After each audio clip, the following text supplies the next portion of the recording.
ಯಾವುದೇ ಒಂದು ಅಭಿವೃದ್ಧಿ ಕೆಲಸ ಕಾರ್ಯಗಳಿಗೆ ಚಾಲನೆ ನೀಡಿಲ್ಲ. ಇವ್ರ ಯೋಗ್ಯತೆಗೆ ಯಾವುದೇ ಶಾಸಕರ ವಿಧಾನಸಭಾ ಕ್ಷೇತ್ರಗಳಿಗೆ ಅಭಿವೃದ್ಧಿಗೆ ಹಣವನ್ನು ಕೊಡೋದಕ್ಕೆ ಸಾಧ್ಯ ಆಗಿಲ್ಲ. ಪರಿಶಿಷ್ಟ ಜಾತಿ ಪರಿಶಿಷ್ಟ ಪಂಗಡಗಳಿಗೆ ಗವರ್ಮೆಂಟ್ ಕಾಂಟ್ರಾಕ್ಟ್ಸ್ ಗಳಲ್ಲಿ ರಿಸರ್ವೇಶನ್ ಕೊಟ್ಟಿದ್ದಾರೆ. ಆದ್ರೆ ಎಲ್ಲಿ ಕೆಲಸ ನಡೀತಾ ಇದೆ? ಯಾವುದೇ ವಿಧಾನಸಭಾ ಕ್ಷೇತ್ರಕ್ಕೆ ಯಾವ್ದು ಟೆಂಡರ್ ಕರೆದಿಲ್ಲ, ಗುತ್ತಿ ಪೂಜೆಗಳು ಆಗಿಲ್ಲ, ಅಭಿವೃದ್ಧಿ ಕೆಲಸಗಳು ಆಗೋದಕ್ಕೆ ಪ್ರಶ್ನೆ ಉದ್ಭವನೆ ಆಗೋದಿಲ್ಲ. ಇದ್ರ ಮಧ್ಯೆ ಅಲ್ಪಸಂಖ್ಯಾತರಿಗೆ 4% ಮೀಸಲಿಡ್ತೇವೆ ಅಂತಕ್ಕಂಥ ಏನು ನಿರ್ಧಾರವನ್ನು ಕ್ಯಾಬಿನೆಟ್ ಅಲ್ಲಿ ತೆಗೆದುಕೊಳ್ಳಕ್ಕೆ ಹೊರಟಿದ್ದಾರೆ. ಅಲ್ಪಸಂಖ್ಯಾತರು ಅಂತ ಹೇಳಿದ್ರೆ ಮುಸ್ಲಿಮರು ಮಾತ್ರ ಹಾಗಾದ್ರೆ ಬೇರೆ ಯಾರು ಅಲ್ಪಸಂಖ್ಯಾತರು ಅಂತ ಹೇಳಿದ್ರೆ?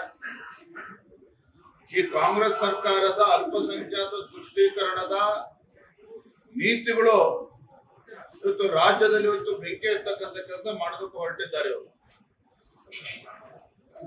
ಮುಸ್ಲಿಮರನ್ನ ಅಲ್ಪಸಂಖ್ಯಾತರ ಓಲೈಸಿಕೊಳ್ತಕ್ಕಂಥ ನಿಟ್ಟಿನಲ್ಲಿ ಹೊರಟಿರ್ತಕ್ಕಂಥ ಕಾಂಗ್ರೆಸ್ ಸರ್ಕಾರ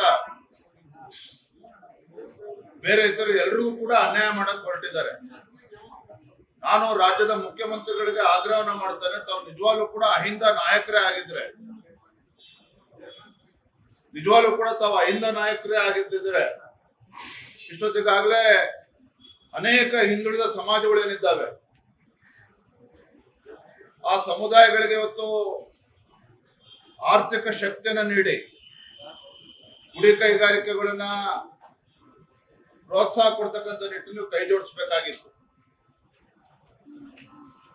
ಮಡಿವಾಳರಿದ್ದಾರೆ, ಸವಿತಾ ಸಮಾಜ ಇದೆ, ಬೇರೆ ಬೇರೆ ಕಾಯಕ ಸಮುದಾಯಗಳು, ಅನೇಕ ಸಮುದಾಯಗಳು ಇವತ್ತು ನಮ್ಮ ನಾಡಿನಲ್ಲಿದೆ. ಆ ಕಾಯಕ ಸಮುದಾಯಗಳಿಗೆ ಆರ್ಥಿಕ ಶಕ್ತಿಯನ್ನ ಕೊಟ್ಟು ಅವರಿಗೆ ಮುಂದೆ ತರ್ತಕ್ಕಂಥ ಕೆಲಸ ಸಿದ್ದರಾಮಯ್ಯ ನೇತೃತ್ವದ ಕಾಂಗ್ರೆಸ್ ಸರ್ಕಾರದಲ್ಲಿ ಮಾಡೋದಕ್ಕೆ ಸಾಧ್ಯ ಆಗ್ತಾ ಇಲ್ಲ. ಅದರ ಬದಲಿಗೆ ಈಗ ಮುಸ್ಲಿಮರ ಓಲೈಕೆ ಮಾಡ್ತಕ್ಕಂಥ ಕೆಲಸ ಮಾಡೋಕೆ ಹೊರಟಿದ್ದಾರೆ. ಜನನೇ ಅವರಿಗೆ ತಕ್ಕ ಪಾಠನ ಕಲಿಸ್ಬೇಕಾಗ್ತದೆ. ಯಾಕಂದ್ರೆ ಬಂಡ್ರಿದ್ದಾರೆ, ದಪ್ಪ ಚರ್ಮ ಬೆಳೆಸ್ಕೊಂಡಿದ್ದಾರೆ. ಇವರು ವಿರೋಧ ಪಕ್ಷದವ್ರು ಏನೇ ಹೇಳಿದ್ರು ಕೂಡ ಅವ್ರಿಗೆ ನಾಟೋದಿಲ್ಲ.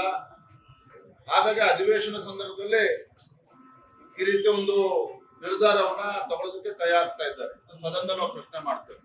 ಲೇಟೆಸ್ಟ್ ಹಾಗೂ ಇಂಟ್ರೆಸ್ಟಿಂಗ್ ಸುದ್ದಿಗಳಿಗಾಗಿ ಬಾಸ್ ಟಿವಿ ಕನ್ನಡ ಚಾನೆಲ್ನ ಸಬ್ಸ್ಕ್ರೈಬ್ ಮಾಡಿ. ಹಾಗೆಯೇ ಬೆಲ್ ಐಕಾನ್ ಪ್ರೆಸ್ ಮಾಡಿ. ಇದರ ಜೊತೆಗೆ ಫೇಸ್ಬುಕ್, ಇನ್ಸ್ಟಾಗ್ರಾಮ್, ಎಕ್ಸ್ ನಲ್ಲೂ ಮಿಸ್ ಮಾಡದೆ ಫಾಲೋ ಮಾಡಿ.